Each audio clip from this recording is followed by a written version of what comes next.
Moi, je pense que Françoise Sagan, en 1954, elle a sorti un livre qui était vraiment pas dirigé vers ce qu'on attendait d'elle et vers ce qu'on attendait d'un livre d'une jeune fille de 17 ans. Et je pense qu'il a un peu révolutionné la littérature. Là, j'ai relu quelques textes où elle explique qu'à l'âge de 13 ans, elle avait lu tout Proust, d'où son nom d'emprunt, puisqu'en fait son nom d'emprunt, elle est allée le chercher dans La recherche du temps perdu, avec La princesse de Sagan. Et voilà, elle aimait Proust, elle aimait Mauriac, elle aimait Balzac, elle aimait Faulkner, elle aimait Tennessee Williams, elle aimait le jazz, elle aimait Billie Holiday. Donc c'était vraiment quelqu'un d'entier et qui était aussi extrêmement curieux aussi. Et qui aussi défendait donc cette idée de la femme libre, voilà, complètement indépendante aussi. Voilà. Et unique, c'est-à-dire que c'était une femme qui était très libre, qui aimait la vie, qui aimait les hommes, qui aimait la vitesse.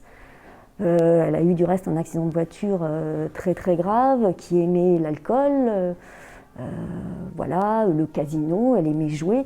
Donc c'était une femme très très libre et en 1954, on en est encore très très loin pour la plupart des femmes. Donc elle est très en avance et du coup elle a suscité très vite un intérêt énorme de la part des jeunes femmes de cette époque-là qui ont voulu évidemment la suivre, à la fois dans ses idées, mais aussi dans la mode, puisqu'elle a créé aussi une mode, vraiment, c'est-à-dire le jean, le pull marin, les pantalons cigarettes, on n'a plus les cheveux longs attachés, on a les cheveux voilà, avec la frange et au carré. Donc voilà, on fume, on parle, on dit ce que l'on a à dire. Donc vraiment, c'est quelqu'un de très très très moderne pour l'époque et qui a évidemment suscité l'admiration de toute la jeunesse. Les idées qu'elle diffuse, elles ne sont pas du tout impactées par ce qu'elle fait en dehors de son écriture. C'est-à-dire là, en l'occurrence, elle aime les Ferrari, elle se drogue, elle fume beaucoup à excès. C'est vrai que ça pourrait entacher sa réputation. C'est sûr qu'en 1954, elle ne représente pas vraiment la femme idéale ou encore l'auteur idéal.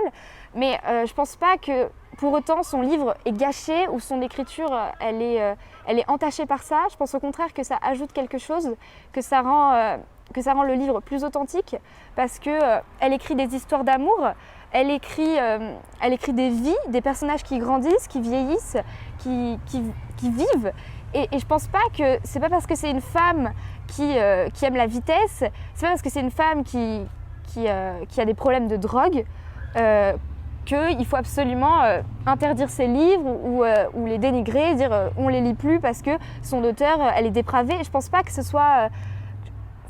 que l'œuvre et son artiste doivent être absolument liés là-dedans, en tout cas.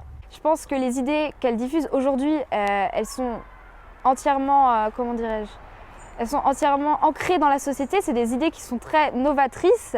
Et c'est vrai que c'est aussi pour ça que Françoise Sagan, elle épate encore aujourd'hui.